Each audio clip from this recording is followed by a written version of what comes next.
নমস্কার বন্ধুরা, সবাই কেমন আছো? আশা করছি সবাই ভালো আছো, আমিও ভালো আছি। তো সবাইকে শুভ দীপাবলি, অনেক অনেক শুভেচ্ছা রইল। তো আজকে চলে আসলাম আরেকটি ভিডিও নিয়ে। আজকে বানাবো নিরামিষ ঘুগনি রেসিপি। তো বন্ধুরা, ভিডিওটি কেউ স্কিপ করে দেখো না, সম্পূর্ণ ভিডিওটি দেখো। তো বন্ধুরা, সম্পূর্ণ ভিডিওটি দেখার অনুরোধ রইল। আর যদি ভালো লাগে তাহলে অবশ্যই লাইক কমেন্ট করে শেয়ার করে দিও।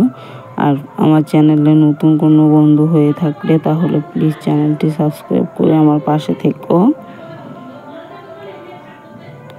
তো এই দেখো, ওই যে কাবলি ছোলা ভিজিয়ে রেখেছিলাম, 3-4 ঘন্টা ভিজিয়ে রেখেছি। তারপর এখন ওই যে সিদ্ধ বসিয়ে দিয়েছি। আর এখানে যে বড় বড় করে আলু কেটে নিয়েছি। আর এখানে একটা মশলা বানিয়ে নিব। এখানে জিরে, লঙ্কার গুঁড়ো আর হলুদ একটু জল দিয়ে গুলিয়ে রেখে দেব।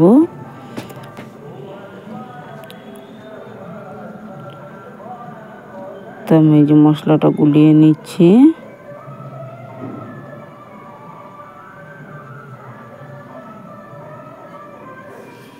ওইদিকে কড়াই গরম বসিয়ে দিয়েছিলাম, কড়াই গরম হয়ে গেছে, তেল দিয়ে দিলাম।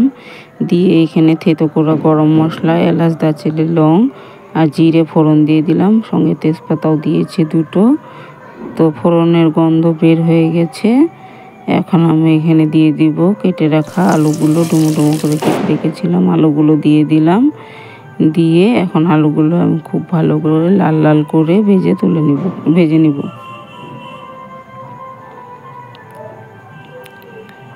তো আমি আলুটা কিন্তু আর তুলবো না, এখানেই থাকবে, এটার মধ্যেই মশলাটা কষাবো। তো আমি যে আলুটা লাল লাল করে ভেজে নিয়েছি।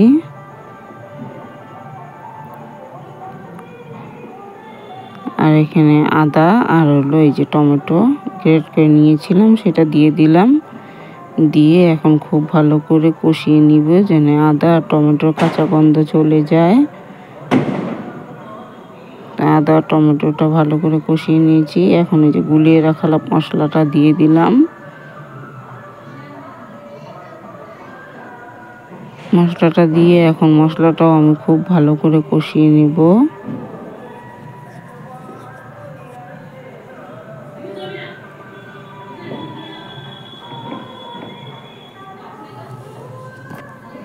আর আমার সকল বন্ধুদের অসংখ্য অসংখ্য ধন্যবাদ আমার ভিডিও দেখার জন্য আর এত সুন্দর সুন্দর কমেন্ট করার জন্য। সবাইকে অসংখ্য ধন্যবাদ।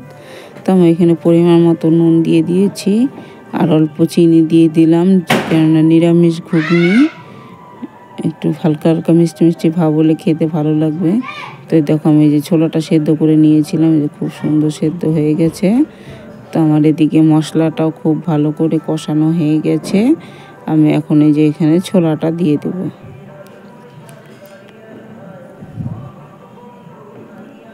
তো এখন খুব ভালো করে আমি মশলার সঙ্গে ছোলার সঙ্গে কষিয়ে নেব।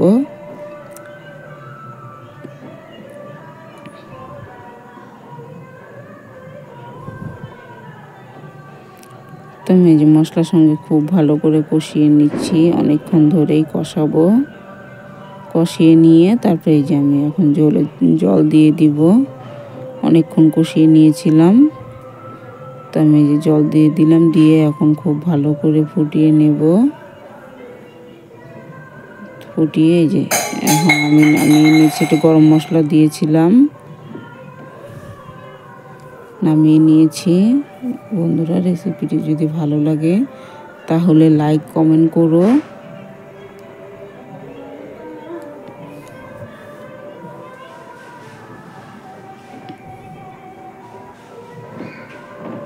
নিরামিষ দিনে লুচি রুটির সঙ্গে এরকম ঘুগনি হলে খুব ভালো লাগবে খেতে। অবশ্যই একবার ট্রাই করে দেখো, খুব ভালো হয়েছিল। বন্ধুরা, এতক্ষণ ভিডিওটি দেখার জন্য সবাইকে অসংখ্য অসংখ্য ধন্যবাদ।